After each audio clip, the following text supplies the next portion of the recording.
Hello everyone, आप देख रहे हैं चैनल अमीन इन्फो। दोस्तों, आज की इस वीडियो में हम DU LLB 2021 के बारे में बात करेंगे। अगर आप दिल्ली यूनिवर्सिटी से LLB करना चाहते हो आफ्टर योर ग्रेजुएशन, तो क्या क्या कंडीशन है, एलिजिबिलिटी क्राइटेरिया क्या है, एग्ज़ाम पैटर्न क्या रहता है, यह सब चीज़ हम इस वीडियो में कवर करने वाले हैं। तो चलिए शुरू करते हैं। सबसे पहले आप यहाँ पे हम बात करेंगे कि भाई फॉर्म निकलते कब हैं। देखिए, हर साल एक मिथ बन जाता है कि इस बार DU फॉर्म जल्दी रिलीज़ करेगा, जल्दी इन द सेंस अप्रैल में रिलीज़ कर देगा।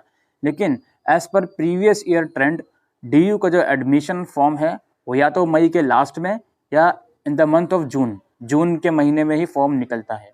तो हो सकता है इस साल जल्दी निकल जाए, अगर मैं रिपीट करूँगा, बट मई के लास्ट में या जून के फर्स्ट वीक तक आपका DU का एडमिशन फॉर्म निकल जाता है, जो कि आपको ऑनलाइन पे करना होता है। 750 रुपये की एप्लीकेशन फॉर्म की फ़ीस होती है और आई थिंक रिजर्व कैटेगरी के लिए 350 रुपये की होती है।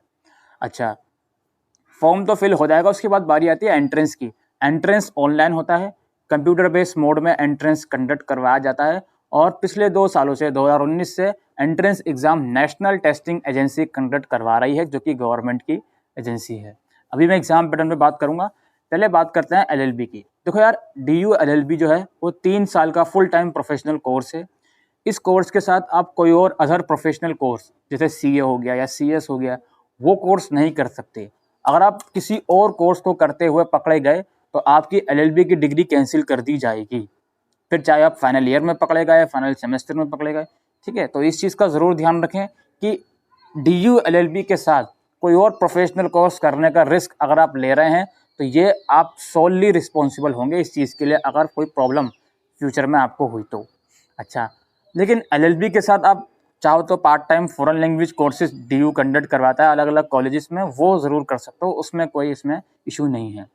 और साथ ही साथ दोस्तों, LLB अगर आपने किसी और यूनिवर्सिटी से करी हुई है तो उस केस में आप DU LLB में एडमिशन नहीं ले सकते। ये सब चीज़ें मैं ऑफिशियल प्रोस्पेक्टस के थ्रू बता रहा हूँ, कोई अपनी तरफ से ये चीज़ें मैं नहीं कह रहा हूँ। ठीक है। अच्छा, अब यहाँ पर बात आती है एलिजिबिलिटी क्राइटेरिया की। देखो, ग्रेजुएशन या मास्टर्स के बेस पर आप इसमें अप्लाई कर सकते हो। अगर आप फाइनल ईयर में हो तो भी आप इसमें अप्लाई कर सकते हो। जनरल वाले बच्चों को, जनरल और EWS वाले कैटेगरी को ग्रेजुएशन में एटलीस्ट 50% मार्क्स चाहिए और PWD, CW और OBC वाले बच्चों को 45% और SC ST वाले बच्चों को मिनिमम 40% मार्क्स ग्रेजुएशन में चाहिए for the purpose of LLB entrance exam. अगर आप LLB एंट्रेंस एग्ज़ाम के लिए एलिजिबल होते हो तो ग्रेजुएशन में ये सब मार्क्स की रिक्वायरमेंट है। अब बारी आती है हमारी एंट्रेंस एग्ज़ाम के पैटर्न की। तो एंट्रेंस एग्ज़ाम जैसे कि मैंने बताया ऑनलाइन होता है, NTA कंडक्ट करवाता है। 100 मार्क्स का आपका एंट्रेंस एग्ज़ाम होगा। सही आंसर के लिए आपको 4 मार्क्स मिलेंगे, गलत आंसर के लिए 1 मार्क्स आपका डिडक्ट करा जाएगा। एंट्रेंस एग्ज़ाम के 4 पैटर्न होते हैं।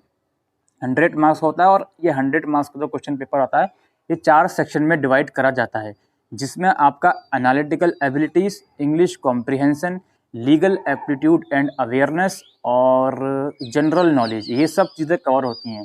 करंट अफेयर जनरल नॉलेज में वो सब आ गया लीगल अवेयरनेस में। तो कोशिश ये करिएगा कि 2020 से लेकर 2021 तक सारे जनरल जो करंट अफेयर होते हैं वो सब कवर करिएगा आप। अरिहान पब्लिशर की बुक आती है, कैचअप के नाम से ही बुक आती है, वो सब बुक्स आप परचेज कर सकते हो जाकर। मैंने एक आर्टिकल का लिंक डिस्क्रिप्शन में दिया है, उसमें मैंने प्रीवियस ईयर क्वेश्चन पेपर का लिंक भी दिया है, आप चाहो तो वो भी देख सकते हो, डिस्क्रिप्शन में लिंक है। तो एलिजिबिलिटी हो गया, एंट्रेंस एग्ज़ाम हो गया। ऑनलाइन एंट्रेंस होता है, अराउंड जुलाई में आपका एंट्रेंस हो जाता है। उसके बाद आपकी आंसर की आती है, आंसर की को आप चाहो तो चैलेंज कर सकते हो। फिर वो आंसर की अगर चैलेंज हो गई, आपका जो चैलेंज है वो सही माना गया तो पैसे भी आपके रिफंड आ जाते हैं। फिर फाइनल आंसर की आती है, फिर रिजल्ट आता है, देन एडमिशन लिस्ट आना स्टार्ट होती हैं। अब देखिए, कट ऑफ की अगर मैं बात करूं तो मैंने डिस्क्रिप्शन में एक आर्टिकल का लिंक दिया है, उसमें मैंने कट ऑफ मेंशन है कि भाई फर्स्ट 3 एडमिशन लिस्ट के बेस पर। अब वैसे तो हर साल 5 से 6 लिस्ट एडमिशन लिस्ट आती हैं, लेकिन मैंने फर्स्ट 3 एडमिशन लिस्ट के बेस पर कट ऑफ मेंशन करी है कि भाई हाईएस्ट कट ऑफ 2018 में जनरल कैटेगरी की कितनी गई और लोवेस्ट कितनी गई। इसी तरीके से OBC SC ST की हाईएस्ट कट ऑफ कितनी गई और लोवेस्ट कट ऑफ कितनी गई। तो आपको डिस्क्रिप्शन में 18, 19 और 20 की कट ऑफ का लिंक मिल जाएगा, वो भी आप चेक कर लीजिएगा। नंबर ऑफ सीट्स की बात करें तो अराउंड 2922 सीट्स हैं। 2020 के अकॉर्डिंग हो सकता है इंक्रीज हो, बट 2922 सीट्स हैं, तो सीट्स बहुत ज़्यादा हैं। अगर आप अच्छी मेहनत करते हो LLB एंट्रेंस के लिए तो ऑफ कोर्स आपका ज़रूर यहाँ पर एडमिशन हो सकता है। और सीट्स में दोस्तों डिस्ट्रीब्यूशन वही है, 50% सीट जनरल वालों के लिए हैं, उसमें से 10% EWS की आ जाती हैं, 27.5 आपका OBC के लिए है, बाकी SC ST PWD CW और FN यानी कि फॉरेन नेशनल वालों के लिए भी सीट्स में इसमें रिजर्वेशन रखा गया है। ठीक है। अच्छा, DU LLB जो होता है इसके 3 सेंटर हैं दिल्ली यूनिवर्सिटी में, कॉमन लॉ सेंटर 1 और लॉ सेंटर 2। अब पढ़ाई तो तीनों में एक जैसी होती है, बट थोड़ा क्लासेस का डिफरेंस होता है टाइमिंग का, वो आप प्रोस्पेक्टस में जाकर पढ़ सकते हो। ठीक है। अब यहाँ पर बारी आती है हमारी फ़ीस की। फ़ीस दोस्तों अराउंड 5,500 रुपये फ़ीस है।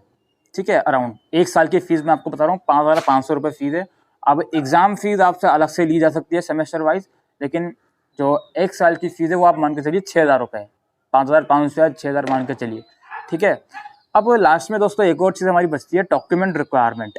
डॉक्यूमेंट कौन कौन से आपको यहाँ पे रिक्वायरमेंट होती है, तो देखो यार, एक तो एडमिट कार्ड एंट्रेंस एग्ज़ाम का, ठीक है, और DU का एप्लीकेशन फॉर्म जो आपने फिल करा है उसका प्रिंट आउट, और करेक्टर सर्टिफिकेट।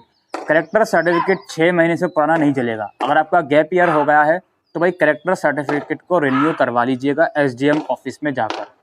और भाई 10th की मार्कशीट जो कि आपका एज प्रूफ चल जाएगा, 12th की मार्कशीट, ग्रेजुएशन की मार्कशीट और प्रोविजनल सर्टिफिकेट। ठीक है। अगर आपने ग्रेजुएशन किसी और यूनिवर्सिटी से करी है, DU से नहीं करी, तो उस केस में माइग्रेशन सर्टिफिकेट भी आपको देना होगा। ठीक है। और अगर 1 साल गैप आ गया है तो आपको गैप ईयर का एक अंडरटेकिंग बनवा लेना, जो कि कोई इतना बड़ा इशू नहीं है, आप इजीली बनवा सकते हो।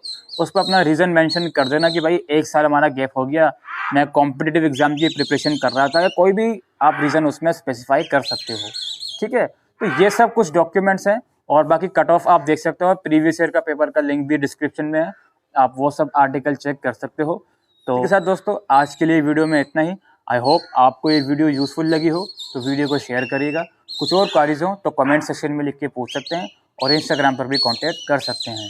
अभी के लिए वीडियो में इतना ही। Thank you.